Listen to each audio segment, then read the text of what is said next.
Welcome to Thelma FM's Life Story podcasts. Life Story can be an in-depth interview going through much of someone's life, or a snippet or a single aspect, as in this interview with Maureen Sweeney. Maureen Sweeney, née Noble, was born in Leith in the late 1940s. In this interview with Donna Mackie, conducted at the Living Memory Association's Wee Museum of Memory at Ocean Terminal, she talks about some of the milk bars and cafes of Edinburgh and Leith, the chip shops of Leith, taking buckies into the pictures, teddy boys round the jukebox, and getting the bus from Leith to Portobello Town Hall for dancing. Evocative memories from the 1950s and 60s. We hope you enjoy. It's actually the barbecue at Foysh Road because I know it as the Doctor's. It used to just be a coffee bar. I didn't go there much. If you're talking the age prior to going to the dancing, I stayed in Leith, so we tended to go to the Leith places. It was only, once you got that bit older. But that whole corner was the barbecue. And it was the usual. Coca-Cola was very much in vogue. In the bottles, of course, and there was never Coca-Cola Max and Zero and, whatever all the others. A lot of the university used that coffee bar. Because it was right opposite the medical building, wasn't it? And of course there was a huge amount of housing up there as well. So the local people would use it, people from the south side. Rather, there was no point in Leithers travelling that far. In Leith, it tended to be the local cafes that were run by the Italians. I stayed in the Kirkgate. The cafe right next to where I stayed was Mary Rocho's, or Michael Rocho, and his wife Mary. And, you could sit in there, with an ice cream milkshake or whatever.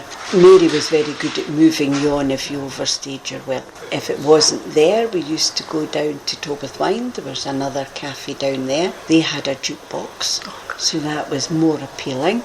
Though we used to have to scrape the money together to be able to put, something on the jukebox. How much did the jukebox cost in those days? I think it was about £6, but we liked when the bigger guys came in. They had the money. Because they had the money to put in there. But yes, there was a lot of chip shops.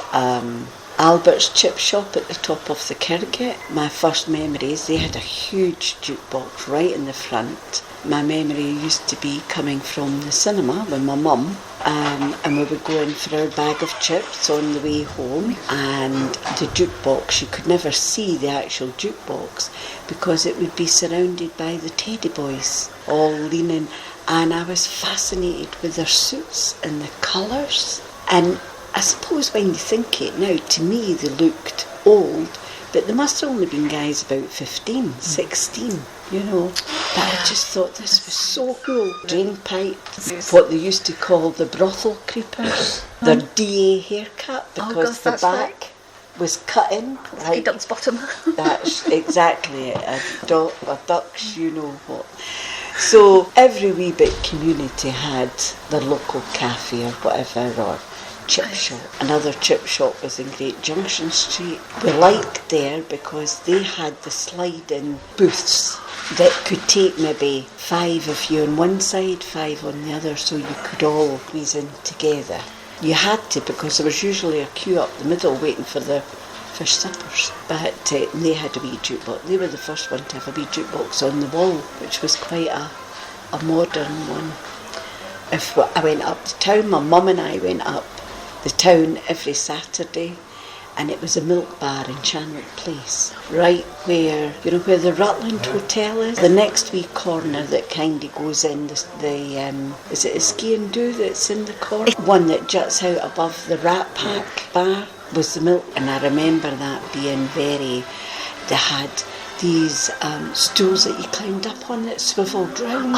So you would get an ice cream drink, or an ice cream float, which would be like juice with a ball of ice cream on the top. Once we started going out on our own, it was a Pied Piper, was in Charlotte Street. No, up the stairs you turn in if you were coming from Princess Street. where you turn in. It used to be Dunfermline Building Society. I'm with you. That block there used to be old enough that you would go away up the town through the week, you know. You only went to the dancing at the weekend if you had enough money to buy yourself a couple of cokes or bungies.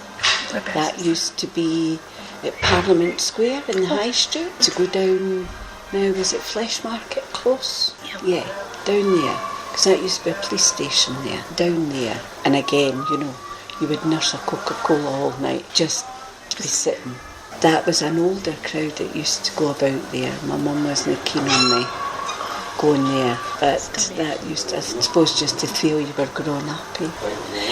Be a chippy right on the corner of Admiralty Street and North Junction Street, that is. There used to be one there, because I knew the lady that did in the main door. There was a main door house right next to it, Mrs. Carberry. Oh, no, there was a wee cafe. I can't remember it as a fish and chip shop. There was a wee cafe next to, would it be 53 North Junction Street? My chum stayed up there for but I only remember it as a cafe.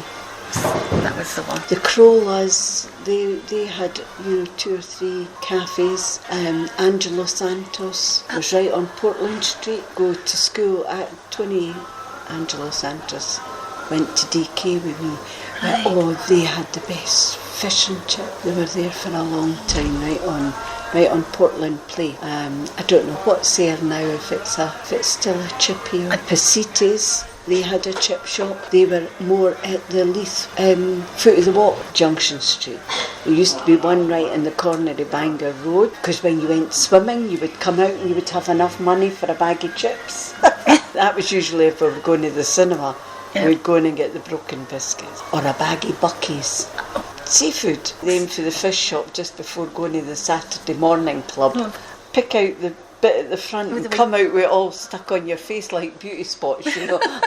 I remember picking out the whelks with a pen. You were given a pen, right. Not very PC these days, but picking it out with a wee pen. I don't know what the cinema thought, because we used to roll the shells down the floor.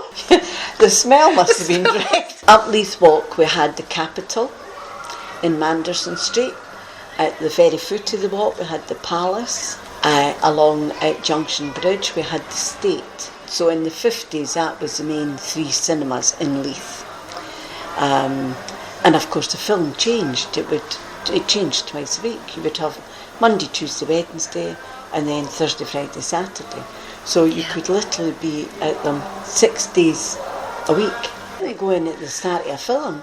Yeah. You know, it was crazy when you think it. You went in halfway through and you would sit and you would go, oh, this is a bit where you came in it. And then that's when so you would you'd leave. be seeing the end of the film to do. If we were coming out the dancing, there really wasn't any cafes.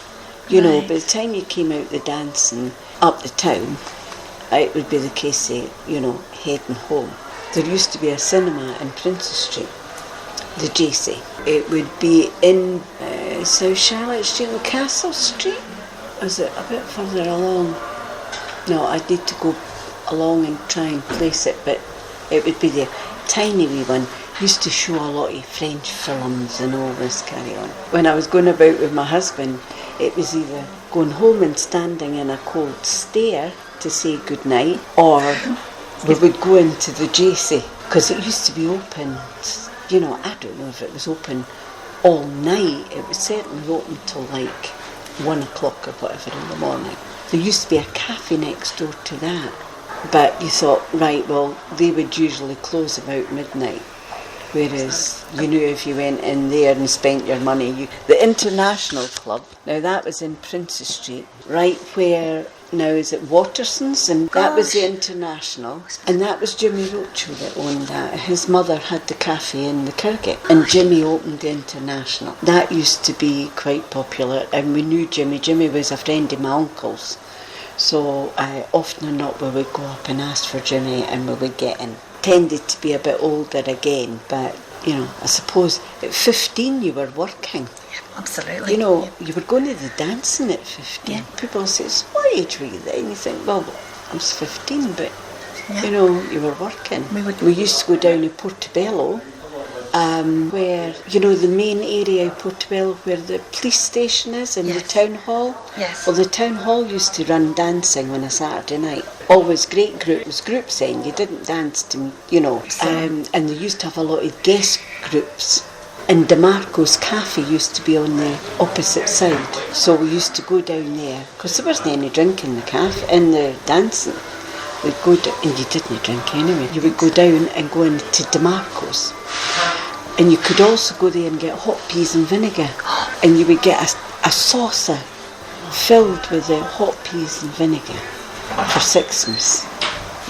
You know, so that was DeMarco's. They had the place there. And they also had one down on the prom, the cafe down on the prom as well. Yeah, I remember my husband. It was a lovely cafe down there. A nice tea room part to, you know, that adults could go into for like their afternoon tea, you know. Always remember the window, they had a collection of crinoline dolls, you know, just so high. All in one of them. Used to stand there for ages looking at all their beautiful costume. That was a Saturday if we went down. That was usually about 1963, 64 that we went to the dancing at the town hall.